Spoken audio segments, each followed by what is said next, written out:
ನಿಮ್ಮ ವಾದ ಹೆಂಗಿದೆ ಅಂದರೆ ಗಾಂಧೀಜಿ ಪ್ರಶ್ನಾತೀತ, ಅಂಬೇಡ್ಕರ್ ಪ್ರಶ್ನಾತೀತ, ಸುಭಾಷ್ ಚಂದ್ರ ಬೋಸ್ ಪ್ರಶ್ನಾತೀತ, ಭಗತ್ ಸಿಂಗ್ ರಾಜ್ಗುರು ಯಾರೂ ಪ್ರಶ್ನಾತೀತರಲ್ಲ ಸರ್.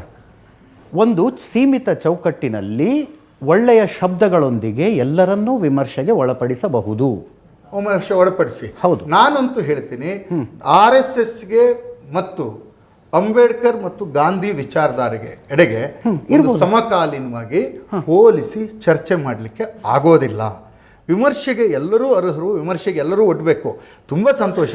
ಹಾಗೇನೆ RSS ವಿಮರ್ಶೆಗೆ ಅರ್ಹ. RSS ಪ್ರಶ್ನಾತೀತ ಅನ್ನುವಂಥ ರೀತಿಯಲ್ಲಿ ಹೇಳೋಕೆ ಕಾಂಗ್ರೆಸ್ನಲ್ಲೇ ಇದ್ದ ಸುಭಾಷ್ ಚಂದ್ರ ಬೋಸ್ರೆ ಒಪ್ಕೊಳ್ಳಿಲ್ಲ ರೀ ಗಾಂಧೀಜಿನ. ಸುಭಾಷ್ ಚಂದ್ರ ಬೋಸ್ ಕಾಂಗ್ರೆಸ್ನಲ್ಲಿ. ಸುಭಾಷ್ ಚಂದ್ರ ಬೋಸ್ ಗಾಂಧಿಯ ಹೆಸರಿನಲ್ಲಿ ಒಂದು ತುಕಡಿಯನ್ನು ಇಟ್ಕೊತಾರೆ, ಸೈನ್ಯದ ತುಕಡಿಯನ್ನು ಇಟ್ಕೊತಾರೆ ಸರ್. ಗಾಂಧಿಯ ಬಗ್ಗೆ ಇದ್ದ ಸದ್ಭಾವನೆ ಬೇರೆ, ಗಾಂಧಿಯ ಮಾರ್ಗದ ಬಗ್ಗೆ ಅವರಿಗಿದ್ದಂಥ ತಕರಾರುಗಳು ಬೇರೆ. ಆದ್ರೆ ಅಲ್ಟಿಮೇಟ್ ಗುರಿ ಎಲ್ಲರಿಗೂ ಸ್ವತಂತ್ರ ಪಡೆಯೋದಾಗಿತ್ತು. RSSಗೆ ಇಡೀ ಪ್ರಕ್ರಿಯೆಯಲ್ಲಿ ಸ್ವತಂತ್ರ ಹೋರಾಟದ ಪ್ರಕ್ರಿಯೆ ಒಳಗಡೆ RSS ಮುಖ್ಯ ಧಾರೆಯ ಜೊತೆಗೆ ಅಸೋಸಿಯೇಟ್ ಆಗಿಲ್ಲ ಅನ್ನೋದು ಸ್ಪಷ್ಟ.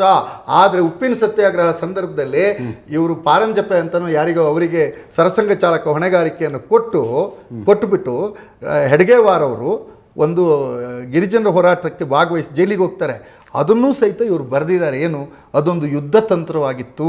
ಯುದ್ಧ ತಂತ್ರದ ಭಾಗವಾಗಿ ಅವ್ರು ಹೋದರು. ಅಲ್ಲಿ ಹೋಗಿ ಸ್ವತಂತ್ರ ಹೋರಾಟದ ಪ್ರೇರಣೆಗೊಂದು ಜೈಲಿಗೆ ಬಂದಿರತಕ್ಕಂಥ ಯುವಕರನ್ನು RSSನ ಕಡೆಗೆ ಸಂಘಟಿಸಿದರು. RSSನ ಸಂಘಟಿಸಿದ ಕಾರಣಕ್ಕಾಗಿ ಹೆಡ್ಗೇವಾರ್ ಗ್ರೇಟ್ ಇರ್ಬೋದು, ಗೋಳ್ವಾಲ್ಕರ್ ಗ್ರೇಟ್ ಇರ್ಬೋದು. ದೇಶವನ್ನು ಸಂಘಟಿಸಿದ ಕಾರಣಕ್ಕಾಗಿ ಗಾಂಧಿ ಮತ್ತು ಅಂಬೇಡ್ಕರೇ ಗ್ರೇಟ್ ಆಗ್ತಾರೆ ಹೊರತು ಗಾಂಧಿ ಗ್ರೇಟ್ ಆಗಕ್ಕೆ ಸಾಧ್ಯ ಇಲ್ಲ ಅನ್ನುವಂಥದ್ದು ನನ್ನ ಅಭಿಪ್ರಾಯ. ಹಾಗಾಗಿ RSS ತಾನು ಯಾವುದಕ್ಕೂ ಉತ್ತರದಾಯಿ ಅಲ್ಲ ಅಂತ ಹೇಳಿ ಇದೆ ಸರ್. ನಾನು RSS ಶಾಖೆಯಲ್ಲಿ ಹೋಗಿ ಗುರುಪೂಜೆಯಲ್ಲಿ ದಕ್ಷಿಣೆ ಅರ್ಪಣೆ ಮಾಡಿದವನು ಸರ್. ಇಲ್ಲಿ ಕೇಳಿ, ಪ್ರಶ್ನೆ ಇದೆ, ಇವ್ರಿಗೆ ಗೊತ್ತಿದೆ. ಅವ್ರು ಹೇಳ್ತಾರೆ, ನಿಮಗೆ ಅರ್ಪಣೆ ಮಾಡೋದು ಯಾರಿಗೂ ಗೊತ್ತಾಗಬಾರ್ದು, ಈ ಅರ್ಪಣೆ ಮಾಡೋದು ಗೊತ್ತಾಗೋದು ಸರಿಯಲ್ಲ, ಇದು ಒಂದು ದಾನ, ಭಗವಧ್ವಜದ ಕೆಳಗಡೆ ಅರ್ಪಣೆ ನಡೆಯುತ್ತೆ ಅಂತೆಲ್ಲ ಹೇಳ್ತಾರೆ.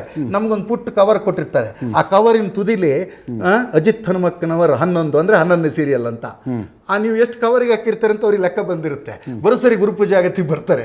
ಕಳೆದ ಸರಿ ನೀವು 1,500 ಕೊಟ್ಟಿದ್ರಿ ಅಜಿತ್ ಹನುಮಕ್ಕನವರೇ, ಈ ಸರಿ 2,000 ಕೊಡಿ ಅಂತ ನಿಮಗೆ ತಲೆ ಬಿಸಿ.